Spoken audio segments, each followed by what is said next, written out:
எல்லாருக்கும் ஹாய். நான் இன்றைக்கி சோயா ஃப்ரை பண்ண போகிறேன். எப்படி பண்ணுறது பார்க்கலாம்.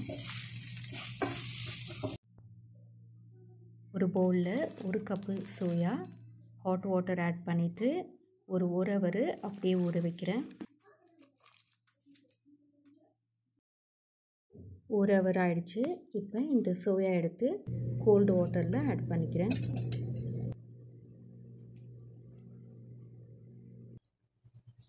இப்போது நல்லா ஒரு வாட்டி வாஷ் பண்ணிவிட்டு தண்ணி இந்த மாதிரி ரிமூவ் பண்ணிக்கிறேன்.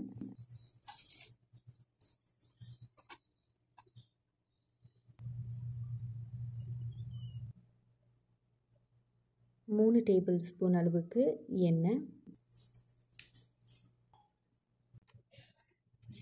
1 டேபிள் ஸ்பூன் அளவுக்கு சோம்பு, 2 வெங்காயம் நல்லா ஃப்ரை பண்ணிக்கிறேன்.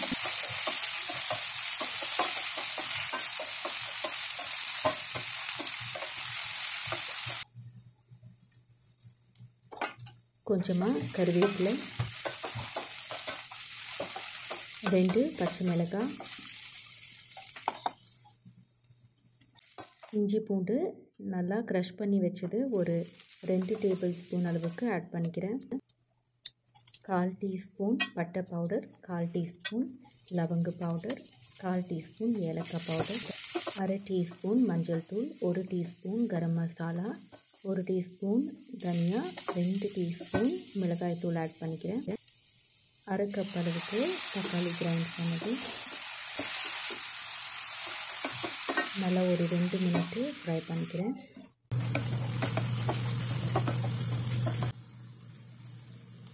இப்போ 1/4 கப்பு தண்ணி ஆட் பண்ணிவிட்டு மூடி வச்சு ஒரு 10 மினிட்டு மீடியம் ஃப்ளேமில் குக் பண்ணிக்கிறேன்.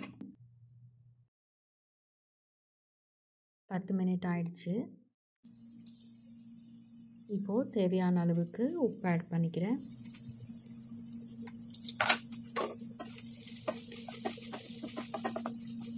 நல்லா மிக்ஸ் பண்ணிக்கிறேன். இப்போது நம்ம ரெடி பண்ணி வச்சுருக்கிற சோயா ஆட் பண்ணிக்கிறேன். நல்லா ஒரு 2 மினிட்டு ஃப்ரை பண்ணிக்கிறேன். இப்போது ஒரு 3/4 கப் அளவுக்கு தண்ணி ஆட் பண்ணிக்கிறேன். இப்போது மூடி வச்சு இன்னொரு 10 மினிட்டு குக் பண்ணிக்கிறேன். 10 மினிட் ஆயிடுச்சு. 1 டீஸ்பூன் அளவுக்கு மிளகுத்தூள் போட்டுக்கிறேன். கொஞ்சமாக கருவேப்பிலை, கொத்தமல்லி ஆட் பண்ணிக்கிறேன்.